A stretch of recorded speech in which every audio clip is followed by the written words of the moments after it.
کابینەی نۆهەمی حکوومەتی هەرێمی کوردستان بە دیاریکراویش پێداگریەکانی مەسرور بارزانی سەرۆکی حکوومەتی هەرێمی کوردستان لەسەر بوژانەوەی ژێرخانی کشت و کاڵ و هەڵسانەوەی گرنگی خۆی هەیە کە لە 4 ساڵی ڕابردوودا بە بەردەوامی هەم لە بواری کشت و کاڵ هەم لە بواری سەرچاوەکانی ئاو گەلێک پرۆژە لە هەرێمی کوردستان کراوەتەوە چونکە ئەوە یەکەم هەنگاو دەبێ بەرەو دابینکردنی ئاسایشی خۆراک. هەموو لایەکشتان دەزانن ئەمڕۆژ بەردی بناغی سایلۆیەک لە هەڵەبجە دانرا کە توانای وەرگرتنی 40,000 تۆن گەنمی هەیە. ئێمە لەسەر ئەم بابەتە بە دیاریکراویش مەسلەی ئاسایشی خۆراک و گرنگی کردنەوەی ئەم سایلۆیانە میوانێکمان هەیە لەگەڵ ئەو قسەی زیاتر دەکەین. میوانەکەمان زۆر بەڕێز سەروەر هاواری بریکاری وەزارەتی بازرگانی و پێشەسازی ڕاستەخۆ لە ستودیۆ ژووری هەواڵ لە لامان میوانە کاک سەروەر زۆر بەخێر بێت گەلێک سوپاس بۆ بەشداریکردنیشتان لەگەڵمان. با بەو پرسیارە گشتیە دەست پێ بکەین پێشەوەی بێمە سەر پرسیارەکانی ترم. بۆچی حکوومەتی هەرێمی کوردستان گرنگی زۆر بە سایلۆ دەدات، هەوڵ دەدات زۆر سایلۆ دروست بکات؟ زۆر سوپاس. گرنگیدان بە سایلۆ و بە دروستکردنی ژێرخانی ئاسایشی خۆراک لە بەڵێنەکانی کابینەی حکوومەتی هەرێمی کوردستان و جەنابی سەرۆکی حکوومەتە. یەکێک لەوانە سایلۆیە، یەکێک لەوانە کەرتی کشت و کاڵە، کەرتی بازرگانیە، گەشت و گوزارە، پیشەسازی کشت و کاڵیە. ئەمانە هەمووی لە چوارچەوەی بەڵێنەکانان. بە دیاریکراوی پرسیارەکەی جەناب سایلۆ، هەرێمی کوردستان وڵاتێکی زراعیە، چەندین هێکتار زەوی هەیە بۆ کشت و کاڵ دەسەدا. هەڵەبجەی شەهید کە باسە سایلۆ بکەین. سایلۆ لە هەر شوێنێک هەبێت جوتیارانی ئەو سنوورە ئەو ناوچەیە ئەتوانن گەنمەکانی خۆیان لە نزیکترین شوێن بە کەمترین تێچوو لە کەمترین کاتا کۆگا بکەن. ئەزانی جەنەبی بریکار من بۆچی ئەو پرسیارم کرد چونکە جاران سایلۆ زۆر کەم بوو لە هەرێمی کوردستان و بۆ خۆش دەزانی عێراقیش زوڵمێکی زۆری لە جوتیارەکانی هەرێمی کوردستانە کرد. پرسیارەکەی من لەو بوارەوەیە ئەو گرنگیەکەی لە چیایە بۆ جوتیاران؟ بەڵێ یەشێک لەو بنەمایانەی کە حکوومەتی ئیتیحادی وەزارەتی بازرگانی کە هەستەی هەرێمی کوردستان دیاریەکە لە وەرگرتنی بڕی گەرمی جوتیاران، یەشێک لە خاڵەکان تاقەی خزنیە. لێتە پرسێت تۆ چەنە تاقەی خزنیت هەیە؟ تاقەی خزنی چییە؟ سایلۆیە، ساحاتە، پەنکەرەکان، ئەو پەنکەرانی کە بە چیمەتۆ دروستەکرێن، بەڵام ئەو دوانەکەی تریان لە ڕووی تەندروستیەوە، لە ڕووی سەلامەتی سەحی ینی سەحیەوە ینی زۆر شیاونین بۆ هەڵگرتنی گەنم لەبەرەوەی هەندێک مێرو هەندێک بابەتی زیان بەخشەچێتە ناوێ. بەڵام سایلۆ کە ئێستا مۆدێلی سایلۆی چیمەنتۆیش کەم بۆتە هەمووی سایلۆی ئیستیلیە و زیاتر لە وڵاتە ئەوروپیەکانەوە بە دیزاین بە مادەی زۆر باش کە سەرما و گەرما کا لەو گەنمە نەکا و بتوانن بە تەکنیکێکی نوێ ئەو گەنمە تەدویر ببێ بۆی تەنفیسی هەبێت هەتا ئەو ماوەی کە بە بازاڕەکرێ بۆ ئاشەکان نەنێرێت لێ شۆکرێ بە ئار بۆ هاوڵاتیان. چاک جەنابی بریکار بۆ خۆ دەزانی هەڵەبجە بۆ خۆشە خەڵکی ئەو دەڤەرەی هەڵەبجە سمبولی وەکو سۆرەگۆزیران گوتی سمبولی قوربانیدانی خەڵکی کوردستانە هەرچی بۆی بکرێ هێشتا کەمە. بەڵام پرسیارەکەی من ئەمەیە یعنی دەستپێکردن بە دروستکردنی ئەو سایلۆیە چ واتایەکی بۆ هەڵەبجە هەیە و چه خزمەتێک بە هەڵەبجە و تەواوی ناوچەکە کات؟ جەنابی سەرۆکی حکوومەت گرنگێکی زۆر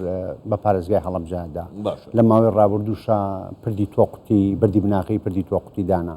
هەڵەبجە ئەو سیمبولی بەرخودان و تێکۆشان و قوربانی کە هەیەی جێگەی پێزانینی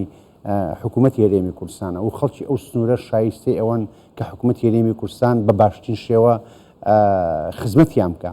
لە هەموو کەرتەکان، لە کەرتی کشت و کاڵ، لە کەرتی پیشەسازی، لە کەرتی بازرگانی. ینی ئەوە ئێستا ئەوە ژێرخانی سایلۆ کە لەوێ دروست کراوە 40,000 تۆن بەشەکانی سایلۆ لە بینایی ئیدارە لە تاقیگە لە هەموو شتەکان کە 40,000 تۆن گەنمەگرێت سایلۆکان جگە لە دە مەخزن کە مەخزنەکانیش لە کاتی پێویست ساتوانین بەکاربێنین.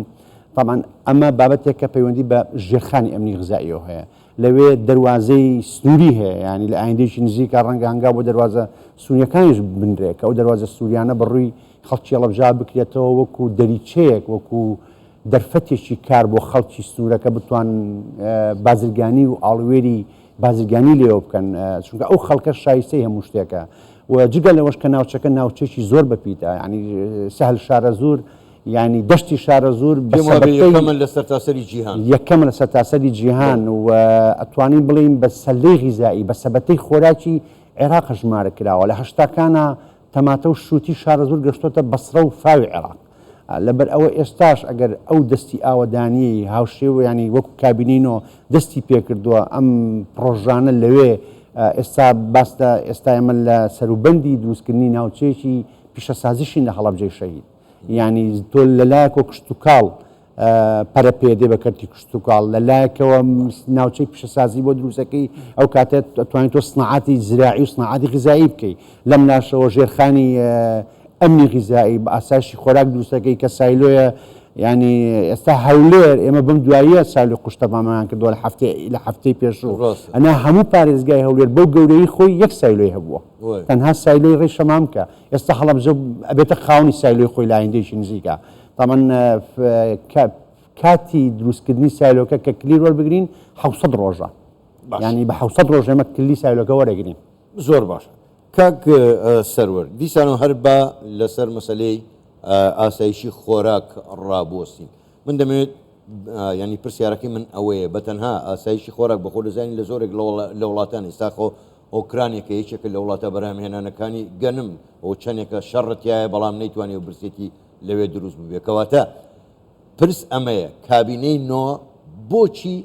زۆر پێداگری لەسەر مەسلەی ئاسایشی خۆراکەکە لە هەرێمی کوردستان طبعا ئاسایشی خۆراک ڕەهەندی زۆر گەورەتری هەیە ئاسایشی خۆراک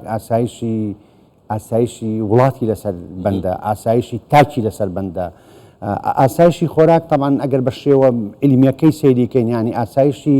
مطلق هەیە و ئاسایشی جوزئیە هەندێک جار وڵاتێک خۆی توانای بەرهەمهێنانی لە بوارەکانە لە بواری زراعی لە ئەسنافی زراعی لە جۆرا و جۆرکردن و هەمە چەشنکردنی زراعە هەیە ئەمە ئەتوانێت هەتا ڕادێکی باشتا 85 بکە بەڵام هەندێ وڵات لە هەندێ بابەتە با بڵێن خەسڵەتی نسبیان هەیە ینی وڵاتێک لە پەتاتە ئەتوانێت بەرهەم بێنێ وڵاتێکی تر لە بەرهەمێکی تر ئەتوابێ ئەمە توان ئاڵوێری بە بازرگانی بکەنەمانە بۆیە ئێستا هەرێمی کوردستان بەدیدی من هەرچەندەمە ئیشی زراعیەکانە زیاتر بەدیدی من خاچی هەرێمی کوردستان پێم وایە بەکەڵکە بۆ دەشتی شارە زۆر دەشتی هەریر دەشتی سڕانیە دەشتی سندی دەشتی بتوێن ینی ئەمانە ینی هەندێک شوێن لە قەتپاڵەکان گەنمەچێن ئێستا لە هەورامان ئەگەر ئەمڕۆ چوبین سەیکەین ینی هەورامان ڕاستە دەشتی نییە بەڵام لە قەتپاڵەکانە هەندێک جار جووتەکرێ گەنمە چێنرێ نۆکە چێنرێ پاقلا چێنرێ ئەو فستق عەبیدۆوانە چێنرێ لەبەر ئەوەی خەڵکی هەرێمی کوردستان ئەگەر بێت و هاوکاری بکرێ و ئیشاداتی بخرێتە بەردەست و ئامۆژگاری بکرێ و ئەتوانین ئێمە لە ئایندێکی زۆر نزیکە بکەوینە سەر پێی خۆمان و ئیعتیمادی زاد کولی بکەینە سەر بەرهەمی ناوخۆی خۆمان زۆر باشە کاک سەروەر با من پرسیارێکەکەم پێم خۆشە بە زۆر بەڕاشکاوانەش وەڵام بدەیتەوە کابینینۆ هەم زۆر بەڕاشکاوانە لە بەرنامەکەیە پێداگری لەسەر بوژانەوە ژێرخانی کشت و کاڵی هەرێمی کوردستان کردو بۆ خۆ دەزانی جوتیارانی هەرێمی کوردستانی زوڵمی زۆریان لێ دەکرا لە بە هەرچێنم نیان هێژگەنمەکەی ساک بێتەوە کەواتە پرسیارەمەیە کابینەی نۆ هەم توانیوێتی ئەو ترسە لەسەر جوتیاران بڕەوێنێتەوە و ئیتر ترسیان نەبێ و بتوانن گەنمەکەیان حکوومەتی هەرێمی کوردستان بۆ خۆی وەری بگرێ و هیچ ترسێکیان لە بەروبوومیان نەبێ طبعا کابینەی هەرێمی کوردستان بە تەوازنی لەسەر هەموو کەرتەکان کارەکە بەڵام ئەتوانم بڵێم لێرەدا زۆر گرنگی بە کشت و کاڵ و اقتصادیاتی کشت و کاڵەدا ئابووری کشت و کاڵەدا لەبەرەوەی کشت و کاڵ شادەماری بوژانەوە و حەیوێتی هەموو وڵاتێکە لە ئێستادا ئێمە طبعا لە کابینەی نوێ بابەتی ئاسایشی خۆراک زۆر چۆتە پێشەوە یعنی ئێمە ساڵی 2019 کاتی ناو کابینەوە پارەی گەنمی جوتیارانی 14 و 15 و 16 نەدرا بوو یعنی لەسەرمان کەڵەکە بوو تقریبا 700 و شتێک ملیار بوو بە هەوڵ و هیمەتی جەنابی سەرۆکی حکوومەت بە پەیوەندیەکانیان لەگەڵ بەغداد توانیمان ئەو 700 ملیار و ئەوەندە بۆ شایستەی جوتیارانی ساڵی 2014 و 15 و 16 وەربگرینەوە دواتریش ئێمە کە لە 20 و 21 و 22 23 ئەو 4 ساڵەش ئێمە پارەی گەنمی جوتیاران هیچ نەماوە لە ئێستا شاکە قسە ئەەکەین لە ئێستاشا کە قسەکەین ئێمە لە 6 دەستمان بە کردنەوەی دەرگای سایلۆکان کردووە ئەمڕۆ جوتیار چەکی خۆی گوتووە چۆ پارەی وەرگرتووە هەتاوەکو ئێستا بە هەوڵ و هیمەتی وەزارەتی بازرگانی پیشەسازی و لە هەر کاتێکیشا ئێمە لە هەوڵەکانمان ئەوە ببینیانی پەنابێنەوە بەر حکوومەتی هەرێمی کوردستان و ئەتوان پەیوەندیمان بۆ بکەن و بابەتەکە باشتر بچێتە پێش لە ئێستادا 52 ملیار دینار خراوەتە سەر ژمارە بانکیەکانی وەزارەتی بازرگانی پیشەسازی لە هەر سێ پارێزگاکە و جوتیاران ئەمڕۆ ملیارێک و 20,000 وەرگرتووە جگەل لەوەی کە هەر لەم کابینەیە ساڵ بە ساڵ ڕێژەی وەرگرتنی گەنم زیادەکە بۆ نمونە لە 125,000 تەنەوە چوەتە 325 پار 500 بووە ئەم ساڵ 700 احتیمال لە ساڵێکی تر ملیۆن بێ بەڵام وەکو عەرزم کردی دێمەوە سەر وەڵامی پرسیاری یەکەم بۆچی ئەمە ئیتیمان بە سایلۆ ئەدەین یەکێک لەو بنەمایانەی کە حکوومەتی ئیتیحادی وەزارەتی بازرگانی وەزارەتی زراعە لیژنەی 50 کە تەقدیری وەرگرتنی گەنم بۆ هەرێمی کوردستانەکە یەکێک لە خاڵەکان بنەمای تاقەی خەزنی ئەڵێ تۆ چەند تاقەی خەزنی دەیە یەکێکی کەشیان کە پەیوەندی و بە وەزارەتی زراعەوە هەیە بەرهەمە غلێ تەقدیری غلێ تۆ چەندێک غلەت هەیە بۆیە گرنگیدان بە سایلۆ گرنگیدانە بە جوتیار گرنگیدانە بە ئابووری وڵات زۆر باشە کاتم زۆر کەم ماوە کات سەروەر بەڵام دێمە سەر پرسیارێکی سمبولیک ئەمڕۆ مەسرور بارزانی سەرۆکی حکوومەتی هەرێمی کوردستان لە ئەحمەداوە لە ناوچەی خورماڵ بۆ خۆ دەزانی خورماڵیش کراوەتە قەزا کوڵەباڵێکیان پێشکەش کرد ئەم پێشکەشکردنی یاخود ئەم سمبولە با سەرۆگۆسیران چه واتایەکی طبعا کوڵەباڵ ڕەمزی هەورامانە و ڕەمزی پیشەی دەستی هەورامانە یعنی هەورامان خەڵکێکی زۆر دەستڕەنگنن و لە پێشینانە هەورامان پێویستیان بە هیچ نەبووە بەڵکو هەورامیەکان چوون لە شوێنانی تر فەرەنجی و کڵاش و لەبا و جاجم و مۆژیان بردە فرۆشتویانە ئەمە پێشکەشکردنی ئەو کوڵەباڵە بە جەنابی سەرۆکی حکوومەت دەلالەتی ئەوەیە